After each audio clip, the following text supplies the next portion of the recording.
Mental hospital Bengaluru ಬಂದು ಕೇಸುಗಳೆಲ್ಲ ಅರ್ಥ ಮಾಡಿಕೊಂಡು 10 ಕಾದಂಬರಿ ಬರೆದಿದ್ದಾರೆ. ಓ, ನಿಮ್ಯಾನ್ಸಿಬಲ್ ಸ್ಟಡಿ ಮಾಡೋರ ಹೌದು. ತ್ರಿವೇಣಿ ಅವರು ಸೈಕಾಲಜಿ ಪ್ರೊಫೆಸರ್ ಇದ್ದರು. ಅವ್ರ ಹತ್ರ ಬಂದು ಸರ್ ಕೇಸ್ ಸ್ಟೋರೀಸ್ ಹೇಳಿ ಸರ್, ಆಮೇಲೆ ಪೇಷಂಟ್ ಇದ್ದರೆ ಪೇಷಂಟ್ ತೋರಿಸಿ ಸರ್. ಈಗ ಕಾವೇರಿ ಶರಪಂಜ ಕಾವೇರಿ ಹೇಗೆ ಕಾಯಿಲೆ ಬರ್ತದೆ, ಆಮೇಲೆ ಹೇಗೆ ಅವಳನ್ನ ಜನ ದೂರ ಮಾಡ್ತಾರೆ, ಗಂಡ ದೂರ ಮಾಡ್ತಾನೆ, ಕೊನೆಗೆ ಮತ್ತೆ ಕಾಯಿಲೆ ಮರುಕಳಿಸುತ್ತೆ. ನೇರವಾಗಿ ಮನೋವಿದ್ಯತೆ ಬರಲ್ಲ. ಉಡುಪಿ ಗೊತ್ತಲ್ಲ, ಎಲ್ಲ ದರ್ಶನ, ಭೂತ, ಕೋಲ ಅದು ಹೋಗ್ತಾರೆ. ವಾಸಿ ಆಗದೆ ಹೋದರೆ ಆಮೇಲೆ ಮನೋವಿದ್ಯರು ಬಂದು ಪುನಃ ಭೂತಕೋಲಕ್ಕೆ ಹೋಗ್ತಾರೆ. ಡಾಕ್ಟರ್ ಹೋಗಿದ್ದೇವೆ, ಬೇಗ ವಾಸಿ ಮಾಡಪ್ಪ ಅಂತ ಮತ್ತೆ ಹೋಗ್ತಾರೆ. ಈಗ ಟಿ ವಿನಲ್ಲಿ ದಿನ ಬೆಳಿಗ್ಗೆ ಜ್ಯೋತಿಷ್ಕರು ಗಂಡಂಟಿ ಜಗಳನ್ನ ಬನ್ನಿ ನಮ್ಮ ಬನ್ನಿ ಸರಿಪಡಿಸ್ತೇವೆ. ಮಗ ಓದ್ತಾ ಇಲ್ವಾ, ಪೋಲಿ ಬಿದ್ದೋಗಿದ್ದಾನ, ಬನ್ನಿ ನಾವು ಸರಿಪಡಿಸ್ತೇವೆ. ಶಂಕರಾಚಾರ್ಯರಾಗಲಿ ಅಥವಾ ಬಸವಣ್ಣರಾಗಲಿ ಕಾಯಕವೇ ಕೈಲಾಸ, ಅಹಂ ಬ್ರಹ್ಮಾಸ್ಮಿ, ನೀವೇ ದೇವ್ರಿ, ನಿಮ್ಮೊಳಗಡೆ ದೇವರಿದ್ದಾನೆ. ಯಾವುದೋ ದೇವಸ್ಥಾನಕ್ಕೆ ಹೋಗಿ 5 ಗಂಟೆ ಕ್ಯೂ ನಿಂತ್ಕೊಂಡು ಉಂಡಿಗೆ 1 ಲಕ್ಷ ಹಾಕಿ ಬರೋ ಅವಶ್ಯಕತೆ ಇಲ್ಲ. ಈಗ ರಾಮದೇವ್ರು ಉಂಡಿನೇ ಕದ್ರು.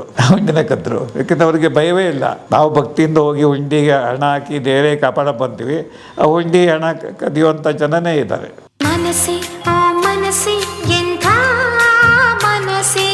ಮಧ್ಯಮ ಕುಟುಂಬದಿಂದ ಬಂದಿರತಕ್ಕಂಥವನು. ಅಪ್ ಟು SLC ಚನ್ನಪಟ್ಟಣದಲ್ಲಿ ಮಾಧ್ಯಮಿಕ ಶಾಲೆ ಮತ್ತು ಪ್ರೌಢಶಾಲೆ ವಿದ್ಯಾಭ್ಯಾಸ. ಆಮೇಲೆ ಬೆಂಗಳೂರಿನಲ್ಲಿ ಬೆಂಗಳೂರು ಮೆಡಿಕಲ್ ಕಾಲೇಜು MBBS 72-73 ಮುಗೀತು. ಆಮೇಲೆ ನಿಮ್ಮಾನ್ಸ್ ಅಲ್ಲಿ DPM MD ಮುಗಿಸಿ ಅಲ್ಲಿ ಕೆಲಸ. 39 ವರ್ಷ ನಿಮ್ಮಾನ್ಸಲ್ಲಿ ಇದ್ದದ್ದು. 2013 ನಿವೃತ್ತಿ. ಮತ್ತು ಇಲ್ಲೀಗ ಫುಲ್ ಟೈಮ್ ಸಮಾಧಾನ ಆಪ್ತ ಸಮಾಲೋಚನಾ ಕೇಂದ್ರ, ಉಚಿತ ಸೇವೆ. ಹಾಗೆ ಎಲ್ಲ ಕಡೆ ಈ ಕರ್ನಾಟಕದ ಮೂಲೆಗೆ ಹೋಗ್ತಾನೆ. ಜನಗಳಿಗೆ ಆರೋಗ್ಯದ ಬಗ್ಗೆ, ಅನಾರೋಗ್ಯದ ಬಗ್ಗೆ, ಮನಸ್ಸಿನ ಬಗ್ಗೆ ತಿಳುವಳಿಕೆ. ಹಾಗೆ ಒಂದು 350-400 ಪುಸ್ತಕ ಬರೆದಿದ್ದೇನೆ. 350-400 ಪುಸ್ತಕ ವೈದ್ಯಕೀಯ ಸಾಹಿತ್ಯ. ಮನೋವೈದ್ಯಕೀಯನೇ 350-400 ಪುಸ್ತಕ? 400 ಪುಸ್ತಕ. ಅಷ್ಟು ವಿಷಯಗಳಿದ್ದಾವ ಮನೋವೈದ್ಯಕೀಯದಲ್ಲಿ? ಯಾಕಂದರೆ ಎಜುಕೇಷನ್ ಹೇಳಿದ್ರೆ ಮತ್ತೆ ಹೇಳಬೇಕಾಗತ್ತೆ, ಬೇರೆ ರೀತಿ ಹೇಳಬೇಕಾಗತ್ತೆ. ಯಾಕೆ ಜನಕ್ಕೆ ಒಂದು ಸತಿ ಓದಿದ್ರೆ ಒಂದು ಸಲ ಹೇಳಿದ್ರೆ ಅರ್ಥವಾಗಲ್ಲ. ಹಾಗೆ ಒಂದು ಪ್ರಿಂಟ್ ಮುಗಿಯುತ್ತೆ, ಅವ್ರು 2ನೇ ಪ್ರಿಂಟ್ ಹಾಕಲ್ಲ, ಅದನ್ನೇ ಪ್ರಿಂಟ್ ಮಾಡಿದರೆ ಬೇಡ ಅಂತಾರೆ. ಅದನ್ನೇ ಹೊಸ ಟೈಟ್ಲ್ ಕೊಟ್ಟು ಹೊಸ ಪುಸ್ತಕ ಮಾಡೋದು. ಹಾಗೆ ಇಡೀ ಭಾರತದಲ್ಲಿ ನನ್ನಷ್ಟು ಆರೋಗ್ಯದ ಬಗ್ಗೆ ಪುಸ್ತಕ ಬರೆದಿರ್ತಕ್ಕಂಥವ್ರು ಯಾರೂ ಇಲ್ಲ. ಮನೋವೈದ್ಯಕೀಯದಲ್ಲಿ ಮನೋವೈದ್ಯನಾಗಿ ನಾನೇ ಫಸ್ಟ್ ಶುರು ಮಾಡಿದ್ದು. ಇದಕ್ಕೆ ಮೊದಲು ನಿಮಗೆಲ್ಲ ಗೊತ್ತಿರುವಾಗೆ ಶ್ರೀಮತಿ ತ್ರಿವೇಣಿಯವರು 60ರ ಸುಮಾರಲ್ಲಿ ಮಾನವಗಳ ಬಗ್ಗೆ ಕಾದಂಬರಿ ಬಗ್ಗೆ ಬರೆದರು. ಯಾವುದು? ಶರಪಂಜರ, ಮುಚ್ಚಿದ ಬಾಗಿಲು, ಬೆಕ್ಕಿನ ಕಣ್ಣು, ದೂರದ ಬೆಟ್ಟ.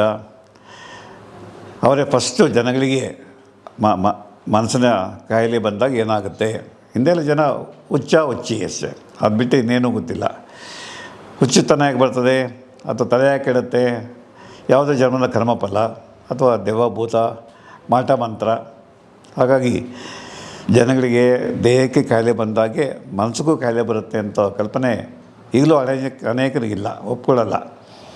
ಇಲ್ಲ ಸರ್, ನನಗೆ ಮಾನಸಿಕ ಕಾಯಿಲೆ ಇಲ್ಲ. ಯಾಕಂದರೆ ಮಾನಸಿಕ ಕಾಯಿಲೆ ಅಂತಂದರೆ ಸಾಮಾಜಿಕ ಕಳಂಕ. ಜನ ನನ್ನ ತಮಾಷೆ ಮಾಡ್ತಾರೆ. ಮತ್ತು ನನಗೊಬ್ಬಳು ಮಗಳಿದ್ದಾಳೆ, ಮದುವೆ ಆಗೋ ವಯಸ್ಸಿನವಳು, ಅವಳನ್ನ ಯಾರೂ ಮದುವೆ ಮಾಡ್ಕೊಳ್ಳಲ್ಲ. ಆಮೇಲೆ ಯಾಕಂದರೆ ಹುಚ್ಚು ವಂಶ ಪಾರಂಪರ್ಯ ಬರುತ್ತೆ, ಈ ಥರ ಎಲ್ಲ ತಪ್ಪು ಕಲ್ಪನೆ. ಸೊ ಶ್ರೀಮತಿ ತ್ರಿವೇಣಿಯವರು ಸೈಕಾಲಜಿ ಗ್ರ್ಯಾಜುಯೇಟು.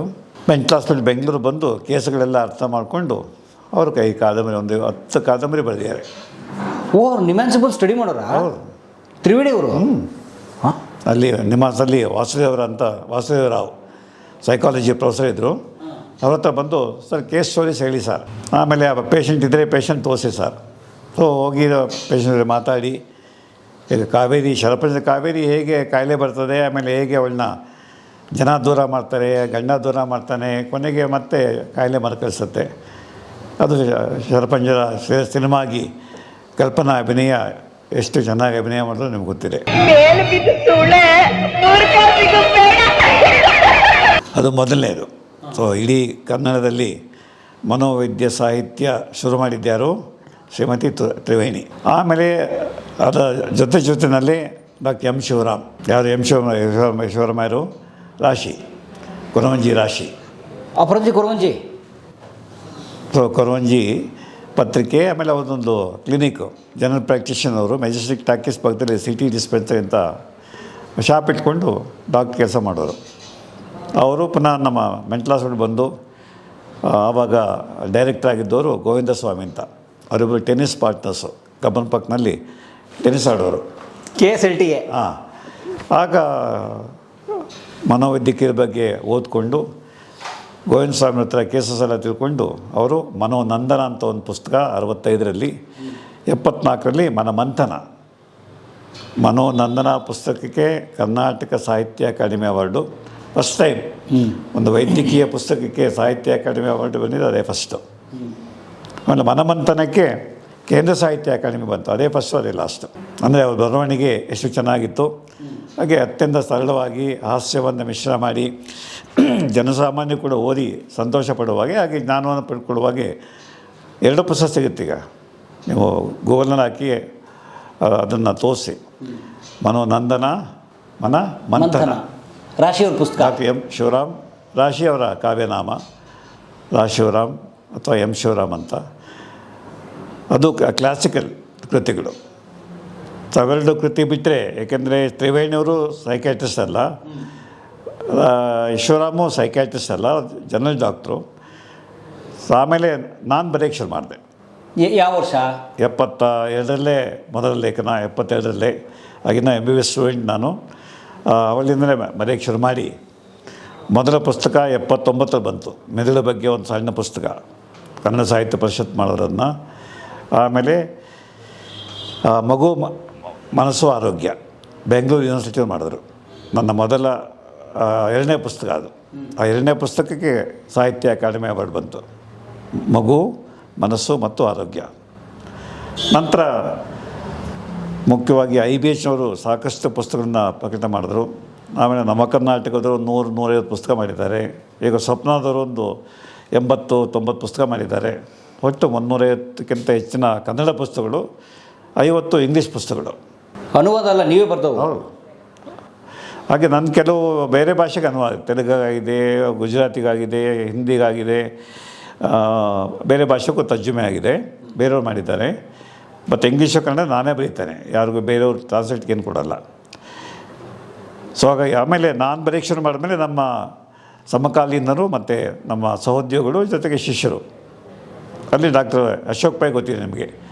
ಅಶೋಕ್ ಪೈ ಶಿವಮೊಗ್ಗದಲ್ಲಿ ಮಾನಸ ನರ್ಸಿಂಗ್ ಹೋಮ್ ಶುರು ಮಾಡಿದ್ರು. ಅವರು ಪುಸ್ತಕನ ಬರೆದ್ರು, ಒಂದು 15 ಪುಸ್ತಕ. ಜೊತೆಗೆ ಅವರು 3 ಫಿಲ್ಮ್ ಮಾಡಿದ್ರು, ಕಾಡಿನ ಬೆಂಕಿ, ಹಾಗೆ ಪ್ರಥಮ ಉಷಾಕಿರಣ, ಆಮೇಲೆ ಆಘಾತ. ಸೊ ಇವೆಲ್ಲ ಸಿನಿಮಾ ಮಾಡಿ ಜನಗಳಿಗೆ ಮಾನಸಿಕ ಕಾಯಿಲೆ ಬಗ್ಗೆ ಅರಿವನ್ನು ಮೂಡಿಸಿದ್ರು ಡಾಕ್ಟರ್ ಅಶೋಕ್ ಪೈ. ಈಗಲೇ ಅವ್ರು ತೀರ್ಕೊಂಡವರು. ಆಮೇಲೆ ಅವರ ಸಮಕಾಲೀನರು KR ಶ್ರೀಧರ್ ಅಂತ, ಈಗ ಅವರು 83 ವರ್ಷ. ಈಗ ಅವರೊಂದು 60 ಪುಸ್ತಕ ಬರೆದಿದ್ದಾರೆ. KR ಶ್ರೀಧರ್ ಶಿವಮೊಗ್ಗದಲ್ಲಿ ಈಗ ಪ್ರಾಕ್ಟೀಸ್ ಮಾಡ್ತಾರೆ. ಅವ್ರದ್ದೇ ಶ್ರೀಧರ್ ನರ್ಸಿಂಗ್ ಹೋಮ್ ಇದೆ. ಇದ್ದಾರೆ 83 ವರ್ಷ ಆಗಿದೆ ಅವರಿಗೆ. KR ಶ್ರೀಧರ್ ಅವರು ವೈದ್ಯಕೀಯ ಮನೋವೈದ್ಯಕೀಯ ಪುಸ್ತಕಗಳನ್ನು, ಹಾಗೆ ಅಂಕಣ ಬರೀತಾರೆ. ಸುಮಾರು ತರಂಗದಲ್ಲಿ ಎಲ್ಲ ನಾನು ಸುಮಾರು 1000 ಲೇಖನಗಳನ್ನು ಎಲ್ಲ ಪತ್ರಿಕೆಯಲ್ಲೂ ಬರೆದಿದ್ದೇನೆ. ಸುಧಾ ಆಗ್ಬೋದು, ತರಂಗ ಆಗ್ಬೋದು, ಮಯೂರ ಆಗ್ಬೋದು, ಪ್ರಜಾವಾಣಿ ಆಗ್ಬೋದು, ಸಮೇತ ಕರ್ನಾಟಕ ಆಗ್ಬೋದು, ಕರ್ಮಯೂರ ಆಗ್ಬೋದು, ಎಲ್ಲ ಪತ್ರಿಕೆಗಳಲ್ಲಿ ಅಂಕಣ. ಯಾಕಂದರೆ ಅವಾಗ ಪತ್ರಿಕೆಗಳನ್ನ ಜನ ಓದೋರು. ಹಾಗೆ ಶ್ರೀಧರ ಕೂಡ ಇನ್ನೂ ಅಂಕಣ ಬರೀತಾ ಇದ್ದಾರೆ. ಈಗ ಅವರಿಬ್ಬರು ಮಕ್ಕಳು, ಒಬ್ಬರು ಡಾಕ್ಟರ್ ಪವಿತ್ರ, ಇನ್ನೊಬ್ಬರು ಡಾಕ್ಟರ್ ಶುಭ್ರತಾ. ಅವರಿಬ್ಬರು ನನ್ನ ಶಿಷ್ಯರೇ. ನಿಮ್ಮ ಸಲ MD ಮಾಡಿದ್ರು ಇಬ್ಬರೂ. ಈಗ ಪವಿತ್ರ 60 ಪುಸ್ತಕ ಬರೆದಿದ್ದಾರೆ. ಡಾಕ್ಟರ್ ಪವಿತ್ರ 60 ಪುಸ್ತಕ. ಜೊತೆಗೆ ಆಕೆ ಡಾನ್ಸರು, ಸಂಗೀತಗಾರ್ತಿ, ಎರಡನ್ನು ಮಿಶ್ರ ಮಾಡಿಕೊಂಡು ಮನಸ್ಸು ಮತ್ತು ಡಾನ್ಸ್ಗೂ ಏನು ಸಂಬಂಧ, ಮನಸ್ಸಿಗೂ ಸಂಗೀತಕ್ಕೂ ಏನು ಸಂಬಂಧ, ಡಾನ್ಸ್ ಥೆರಪಿ, ಸಂಗೀತ ಥೆರಪಿ, ಹಾಗೆ ಅವರು ಎಲ್ಲ ಪತ್ರಿಕೆಗಳಲ್ಲಿ ಲೇಖನ ಬರೀತಿರ್ತಾರೆ, ಪುಸ್ತಕಗಳು ಬರೆದಿದ್ದಾರೆ. ಸೊ ಡಾಕ್ಟರ್ ಪವಿತ್ರ ಮತ್ತು ಡಾಕ್ಟರ್ ಶುಭ್ರತಾ, ಶ್ರೀಧರ ಇಬ್ಬರು ಮಕ್ಕಳು. ನಂತರ ಇನ್ನೂ ಕೆಲವರು ನಮ್ಮ ಡಾಕ್ಟರ್ ನಾಗರಾಜರಾವ್ ದಾವಣಗೆರೆಯಲ್ಲಿ ಈಗಲೂ ಇದ್ದಾರೆ, ಪ್ರೊಫೆಸರ್ ಆಗಿ ರಿಟೈರ್ ಆಗಿದ್ದಾರೆ ಬಾಪೂಜಿ ಹಾಸ್ಪಿಟಲ್ನಲ್ಲಿ. ಅವರು ಒಂದಷ್ಟು ಪುಸ್ತಕಗಳು ಬರೆದರು. ಆಮೇಲೆ ನಮ್ಮ ಡಾಕ್ಟರ್ ಸತ್ಯನಾರಾಯಣ ಅವರು ಸೈಕ್ಯಾಟ್ರಿಸ್ಟು, JSS ಮೆಡಿಕಲ್ ಕಾಲೇಜಿನಲ್ಲಿ. ಅವರು ಮುಖ್ಯವಾಗಿ ಲೈಂಗಿಕ ಆರೋಗ್ಯದ ಬಗ್ಗೆ ಒಳ್ಳೊಳ್ಳೆ ಪುಸ್ತಕಗಳು ಬರೆದಿದ್ದಾರೆ. ಅವರು ಸೆಕ್ಸಾಲಜಿಸ್ಟ್ ಕೂಡ. ಡಾಕ್ಟರ್ ಸತ್ಯನಾರಾಯಣ ಎಲ್ಲಿದ್ದಾರೆ ಈಗ? ಮಂಡ್ಯ ಮತ್ತು ಮೈಸೂರು 2 ಕಡೆ ಇರ್ತಾರೆ. ಮಂಡ್ಯದಲ್ಲಿ ಅವ್ರದ್ದೇ ನರ್ಸಿಂಗ್ ಹೋಮ್ ಇದೆ. JSS ಹಾಸ್ಪಿಟ್ಲ್ ಅವರು ವಿಸಿಟಿಂಗ್ ಪ್ರೊಫೆಸರ್. ಮೊದಲು ಅಲ್ಲೇ ಮಾಡಿ ರಿಟೈರ್ ಆದಮೇಲೆ ವಿಸಿಟಿಂಗ್ ಪ್ರೊಫೆಸರ್ ಆಗಿ JSSನಲ್ಲಿದ್ದಾರೆ. ಯಾರು? T S Satyanarayana.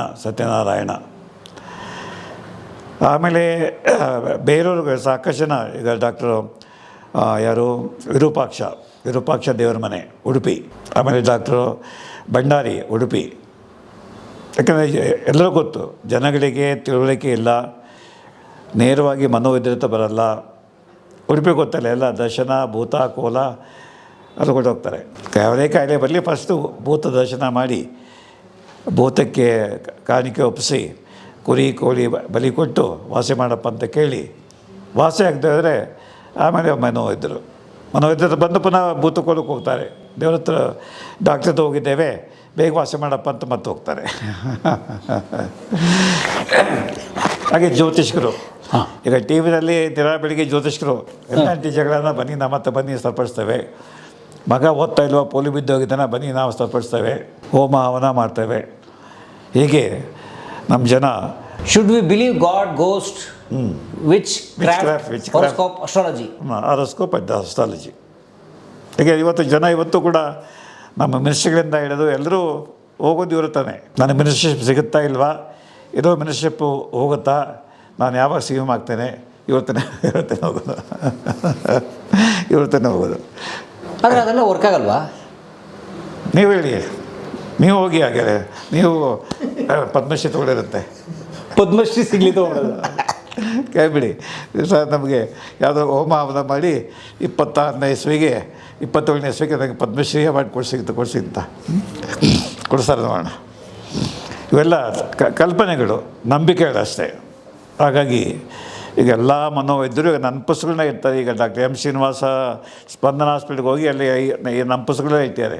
ಬಂದವರಿಗೆ ಪುಸ್ತಕ ಓದ್ಕೊಂಬನ್ನಿ, ಸ್ಕಿಜೋಫ್ರೆನಿಯಾ ಕಾಯಿಲೆಯಾಗಿ ಬಂತು, ಡಿಪ್ರೆಷನ್ ಆಗಿ ಬಂತು, ಚಂದ್ರಶೇಖರ್ ಬರೆದಿದ್ದಾರೆ, ನಾವು ಔಷಧಿ ಕೊಡ್ತೇವೆ, ಬೇಗ ವಾಸಿ ಮಾಡ್ಕೊಳ್ಳಿ ಅಂತ.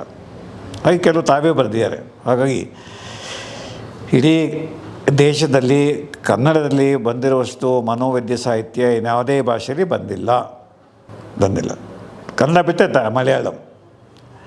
ಮಲಯಾಳಂನಲ್ಲಿ 2-3 ಮ್ಯಾಗ್ಝಿನ್ಗಳಿದ್ದಾವೆ, ಸೈಕಾಲಜಿ ಮ್ಯಾಗ್ಝಿನ್ ಇದ್ದಾವೆ. ಹಾಗೆ ಮಲಯಾಳಂ ಡಾಕ್ಟ್ರುಗಳು ಬರೆದಿದ್ದಾರೆ. ಕನ್ನಡ ಮತ್ತು ಮಲಯಾಳಂ ಬಿಟ್ಟರೆ ಬೇರೆ ಯಾವುದೇ ಭಾಷೆಯಲ್ಲಿ ಇಲ್ಲವೇ ಇಲ್ಲ, ಸಾಹಿತ್ಯವೇ ಇಲ್ಲ. ಹಿಂದಿಲಿಲ್ಲ, ತೆಲುಗಿನಲ್ಲಿಲ್ಲ, ಮರಾಠಿಲಿಲ್ಲ, ಎಲ್ಲೂ ಇಲ್ಲ. ಹಾಗಾಗಿ ವೈದ್ಯ ಸಾಹಿತ್ಯ ಕರ್ನಾಟಕ ಒಂದು ಹೆಮ್ಮೆ. ನಮ್ಮ 150 ಜನ ಡಾಕ್ಟರ್ಸು ವೈದ್ಯ ಸಾಹಿತ್ಯ ರಚನೆ ಮಾಡಿದ್ದಾರೆ. ವೈದ್ಯ ಸಾಹಿತ್ಯ ರಚನೆ ಮುಖ್ಯವಾಗಿ ಜನಗಳಿಗೆ ಜ್ಞಾನ, ತಿಳುವಳಿಕೆ. ಇಲ್ಲ ಮೂಢನಂಬಿಕೆಯಿಂದ ಬರ್ತಾರೆ, ಡಾಕ್ಟರ್ ನಂಬಲ್ರಿ, ಒಂದು ಸೈಡ್ ಎಫೆಕ್ಟ್ ಆಯಿತು ಅಂತಂದರೆ ಈ ಔಷಧಿ ಚೆನ್ನಾಗಿಲ್ಲ, ಎಲ್ಲರೂ ಕೇಳ್ಕೊಂಡು ತೊಗೋಬೇಡಿ, ಔಷಧಿ ತೊಗೋಬೇಡಿ, ಸೈಡ್ ಎಫೆಕ್ಟ್ ಬರ್ತಾರೆ, ಲಿವರ್ ಡ್ಯಾಮೇಜ್ ಆಗಿಬಿಡುತ್ತೆ ಅಂತ. ಆ ಡಾಕ್ಟ್ರಿಗೆ ಏನೂ ಬರೋಲ್ಲ, ಅಥವಾ ಆ ಡಾಕ್ಟ್ರು ಕೊಟ್ಟಿದ್ದ ಔಷಧಿ ಸರಿಗಿಲ್ಲ, ಅಥವಾ ನಾವು ಮನೋವೈದ್ಯಕ್ಕೆ ಕೊಡೋ ಔಷಧಿಗಳೆಲ್ಲ ನಿದ್ರಾ ಮಾತ್ರೆಗಳು, ಅಡಿಕ್ಟ್ ಆಗಿಬಿಡ್ತೀರಿ, ಬಿಟ್ಬಿಡಿ ಅಂತ. ಎಷ್ಟೋ ಜನ ಬಿಟ್ಬಿಟ್ಟು ರಿಲ್ಯಾಪ್ಸ್ ಆಗಿ ಬಂದು ಯಾಕೆ ಬಿಡಿ, ಯಾರು ಹೇಳಿದ್ರು ಸಹ ಬಿಟ್ಬಿಡಿ ಅಂತ ಬಿಟ್ವಿ ಅಂತ. ಇಲ್ಲಪ್ಪ ನಾವು ಡಾಕ್ಟರ್ ಹೇಳ್ತೀವಿ ತೊಗೊಳ್ಳಿ ಅಂತ, ನೀವ್ಯಾಕೆ ಬೇರೆ ಮಾತು ಇಲ್ಲ ಸರ್, ಸ್ಟ್ರಾಂಗಾಗಿ ಹೇಳಿದ್ರು ಸರ್, ಸ್ಟ್ರಾಂಗಾಗಿ ಹೇಳಿದ್ರು. ಯಾಕಂದರೆ ಅವ್ರ ಕಡೆ ಅವ್ರಿಗೆ ಸೈಡ್ ಎಫೆಕ್ಟ್ ಆಗ್ಬಿಟ್ಟಿತ್ತಂತೆ, ನಮ್ಮ ಮಗನಿಗೆ ಸೈಡ್ ಎಫೆಕ್ಟ್ ಆಗಿಬಿಟ್ಟಿತ್ತು, ನಿಮ್ಮ ಮಗನಿಗೆ ಕೊಡ್ತಾಯಿದ್ರಿ, ಕೊಡಬೇಡ್ರಿ ಅಂತ ಹೇಳ್ಬಿಟ್ಟು ಸಹ ನಾವು ನಂಬಿದ್ವಿ ಅಂತ. ಈಗ ತಪ್ಪಾಯಿತು, ಇನ್ಮೇಲೆ ಬೇರೆ ಮಾತು ಕೇಳಲ್ಲ ಅಂತ. ಆದರೆ ಅದು ನಿದ್ರೆ ಮಾತ್ರೆ ಅಲ್ಲ ಅವೆಲ್ಲ ಮನಃಶಾಂತಿ, ಟ್ರ್ಯಾಂಕ್ಯುಲೈಸರ್ ಅಂದರೆ ಮನಸ್ಸನ್ನು ಶಾಂತವಾಗಿರ್ತಕ್ಕಂಥದ್ದು, ತಳಮಳವನ್ನು ಕಮ್ಮಿ ಮಾಡುತ್ತೆ, ರಿಲ್ಯಾಕ್ಸ್ ಮಾಡುತ್ತೆ, ಬ್ರೈನನ್ನು ರಿಲ್ಯಾಕ್ಸ್ ಮಾಡುತ್ತೆ. ಹಾಗೆ ಬ್ರೈನಲ್ಲಿ 100 ಕೆಮಿಕಲ್ಗಳು ವ್ಯತ್ಯಾಸ ಆಗುತ್ತೆ ರೀ. ಎಲ್ಲ ಕಾಯಿಲೆಗಳಲ್ಲಿ ಕೆಮಿಕಲ್ ವ್ಯತ್ಯಾಸ, ಆ ಕೆಮಿಕಲ್ ವ್ಯತ್ಯಾಸನ ಸರಿಪಡಿಸುತ್ತೆ. ಈಗ ಕ್ಯಾಮ್ರಾ ವರ್ಕ್ ಮಾಡ್ತಿಲ್ಲ, ಅಲ್ಲಿ ಏನೋ ಡಿಫೆಕ್ಟ್ ಇರುತ್ತೆ, ನೀವು ರಿಪೇರಿ ಮಾಡಿದಾಗೆ ಔಷಧಿ ಹೋಗಿ ಸರ್ಕ್ಯೂಟ್ಸನ್ನು ರಿಪೇರಿ ಮಾಡುತ್ತೆ, ಮತ್ತು ಸರಿಯಾಗಿ ಬ್ರೈನ್ ಕೆಲಸ ಮಾಡುತ್ತೆ, ಭ್ರಮೆಗಳು ಹೋಗುತ್ತೆ. ಇಲ್ಲ ಯಾರೋ ನನಗೆ ಕೊಲ್ಲಕ್ಕೆ ಬರ್ತಾರೆ, ಅಥವಾ ನನ್ನ ಆಸ್ತಿ ಲಪಟಾಯಿಸ್ಬಿಡ್ತಾರೆ, ಯಾರೋ ನಾನು ಸ್ಪೈ ಮಾಡ್ತಿದ್ದಾರೆ, ಅಥವಾ ಯಾವುದೋ ರೇ ಉಪಯೋಗಿಸ್ಬಿಟ್ಟು ನನ್ನ ಬ್ರೈನೆಲ್ಲ ಹಾಳು ಮಾಡಿಬಿಟ್ಟಿದ್ದಾರೆ, ಈ ಥರ ಜನ ಕಲ್ಪನೆ ಮಾಡಿಕೊಂಡು ಭಯ ಪಡ್ಕೊಂಡು ಬರ್ತಾರೆ. ಹಾಗಾಗಿ ವೈದ್ಯ ಸಾಹಿತ್ಯ ಇವತ್ತು ಮಾತ್ರೆ ಎಷ್ಟು ಮುಖ್ಯನೋ ಹಾಗೆ ವೈದ್ಯ ಸಾಹಿತ್ಯವೂ ಅಷ್ಟೇ ಮುಖ್ಯ. ಜನಗಳಿಗೆ ಹೇಗೆ ಬದುಕಬೇಕು, ಯಾಕಂದರೆ 80% ಕಾಯಿಲೆಗಳು ಬರೋದಕ್ಕೆ ಸ್ಟ್ರೆಸ್ ಕಾರಣ, ಟೆನ್ಷನ್ನು, ಒತ್ತಡ. ಸೊ ಟೆನ್ಷನ್ ಸಹ ಏನು ಮಾಡಬೇಕು ಗೊತ್ತಿಲ್ಲ. ಸೊ ಟೆನ್ಷನ್ ನಿವಾರಣೆ ಮಾಡ್ಕೊಳ್ಳೋದು ಹೇಗೆ ಕಲ್ತ್ಕೋಬೇಕು. ಸಂಗೀತ ಕೇಳಿ, ಸಾಹಿತ್ಯ ಓದಿ, ಹೆಚ್ಚು ಜನ ಫ್ರೆಂಡ್ಸ್ ಜೊತೆ ಮಾತಾಡಿ, ವಾಕಿಂಗ್ ಹೋಗಿ, ಜಾಗಿಂಗ್ ಮಾಡಿ, ಯೋಗ ಮಾಡಿ, ಧ್ಯಾನ ಮಾಡಿ, ನಂಬಿಕೆ ಇದ್ದರೆ ದೇವರನ್ನ ಪ್ರಾರ್ಥನೆ ಮಾಡಿ, ದೇವ್ರು ನೋಡಿಕೊಂಡು ನಾವು ತಿರುಪ್ತಿಗೆ ಹೋಗ್ಬೇಕಾದಿಲ್ಲ. ನಿಮ್ಮೊಳಗಡೆ ದೇವರಿದ್ದಾನೆ, ಅಹಂ ಬ್ರಹ್ಮಾಸ್ಮಿ, ನಿಮ್ಮೊಳಗಡೆ ದೇವರಿದ್ದಾನೆ, ಆತ್ಮ ಪರಮಾತ್ಮ ಒಂದೇ. ಈ ಒಂದು ಕಾನ್ಸೆಪ್ಟನ್ನ ಕೊಟ್ಟರು ಯಾರು? ನಾವು ಭಾರತೀಯರೇ.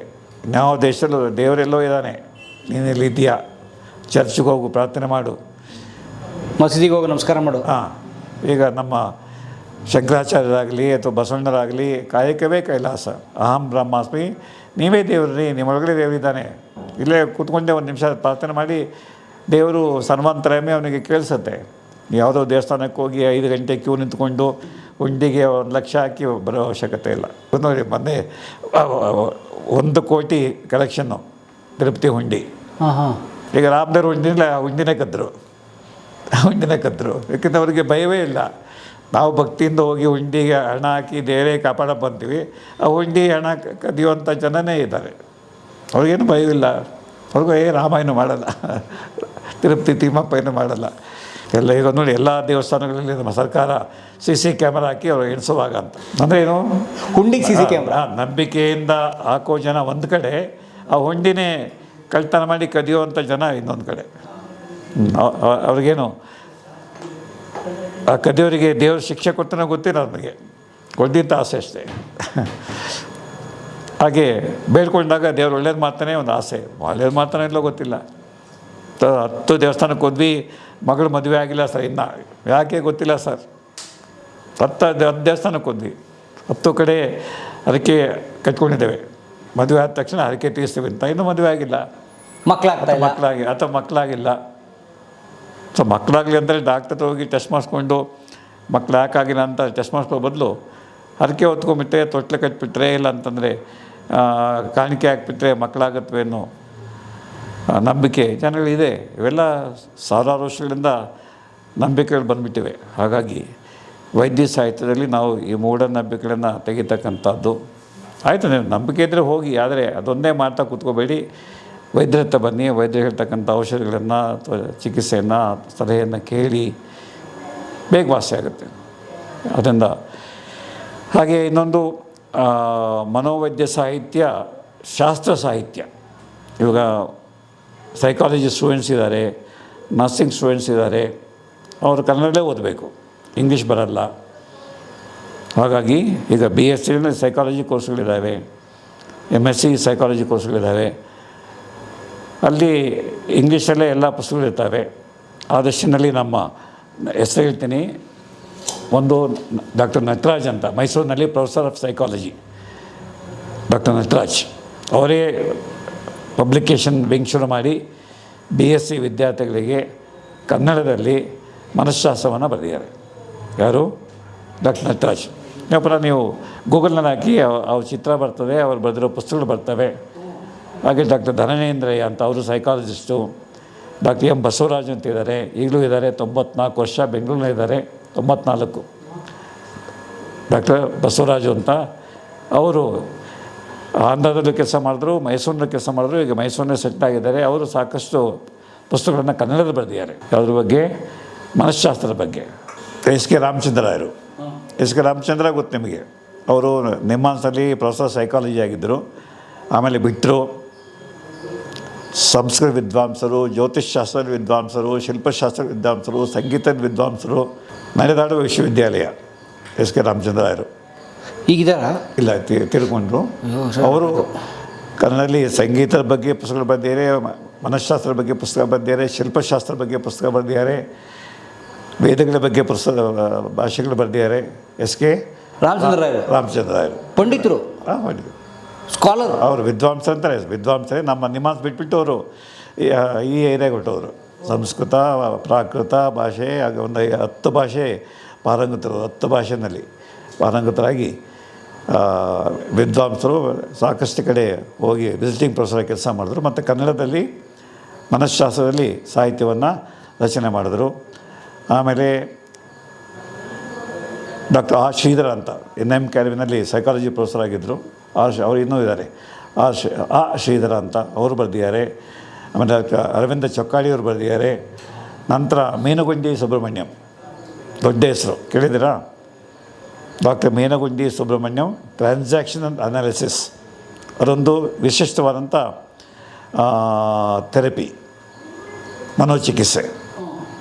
ಮಾತಾಡುವಾಗ ನೀವು ತಂದೆಯಾಗಿ ಮಾತಾಡ್ತಿದ್ದೀರಾ ಅಥವಾ ಮಗನಂತೆ ಮಾತಾಡ್ತಿದ್ದೀರಾ, ಮಗು ಥರ ಮಾತಾಡ್ತಿದ್ದೀರಾ, ಅದನ್ನು ವಿಶ್ಲೇಷಣೆ ಮಾಡಿ ಜನಗಳಿಗೆ ಕೌನ್ಸಿಲಿಂಗ್ ಮಾಡ್ತಕ್ಕಂಥದ್ದು. ಇದು ಟ್ರಾನ್ಸಾಕ್ಷನ್ ಅನಾಲಿಸಿಸ್ ಅಂತ ಕೇರಳದಲ್ಲಿ ಒಂದು ಶಾಲೆ ಇದೆ, ಅಲ್ಲಿ ಟೀಚ್ ಮಾಡ್ತಾರೆ.